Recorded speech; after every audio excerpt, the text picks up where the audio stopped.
This is the so-called cradle of humankind. More than a dozen ancient fossil sites are beneath these unassuming hills just outside Johannesburg, South Africa. They're the old bones from upright walking beings that existed before us humans. The UN's cultural body declared this area a World Heritage Site because these fossils have provided so much insight into how our human species came to be. Paleoanthropologist Ron Clarke is among an elite few who've been unlocking these discoveries. What do all of these findings mean? Well, you know, what makes us human is that we analyze our surroundings. We want to know how things work, how, why, where. And so one of the big questions is, how did we become human? How far back are we going in time? Here we go back to around 3 million years ago. And of course, Wow. in East Africa, the fossils go back much further to beyond 4 million years. But we don't have those preserved at that age here. Well, I want to, take that time travel trip with you. Yeah. We're at the location of your most famous discovery. So can we head inside Sure, and take a we look can. around? Great. Professor Clarke leads me into the Sterkfontein Cave, which is currently owned by the University of the Witwatersrand, also known as Wits University. But more than a century ago, this was an active limestone mine. Unwittingly, miners blasted away rock containing some of the oldest fossils in the world, but it also allowed for Ron's predecessors to dig deeper into our past. Now, my research tells me that there is no other cave in the world like this one. Why is that? That's true. We have a great number and variety of fossils relating to our ancestors that date from about 3 million years ago up until 100,000 years ago.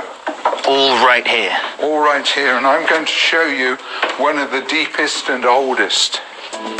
In the 1890s, miners handed over fossil remains to scientists, but it would take generations and many experts to make sense of what's here. Incredible. In 1924, Professor Raymond Dart discovered a skull from this region dubbed the Taung Child. It was from a previously undiscovered living being, a kind of half-ape, half-man called Australopithecus. It sent shockwaves throughout the scientific world. 2 decades later, Dr. Robert Broom found a more complete Australopithecus skull here, nicknamed Mrs. Pless, adding to the excitement and attention surrounding this mysterious cave. You're quite fit, Professor. For my age, yeah. Professor Clarke's predecessor, Alan Hughes, excavated here for decades, spurred by dreams of finding a complete ape-man skeleton. Sadly, he would die before realizing that dream. But when Clarke sifted through a box left by Hughes, he saw something. But when I tipped the bones onto the table, I found a hominid ankle bone, an Australopithecus ankle bone, and then I found 3 other bones that linked in front of it. So right away, light bulbs are going off, and you're So realizing I knew, what? Yeah, I knew it came from this cave, but I didn't know where.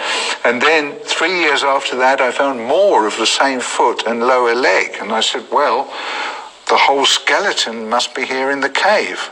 Wouldn't it be incredible if we could find it? So I gave the lower end of a shin bone, a cast of it, to my 2 assistants, Stephen Motsumi and Kwani Molefi, and said, go into the cave, which as you can see is vast, deep and dark, with torches, and see if you can find anywhere this little piece of bone will fit on. And after 1.5 days of searching, they found a spot right here where it fitted on. So we began to excavate, and we uncovered eventually the whole skeleton.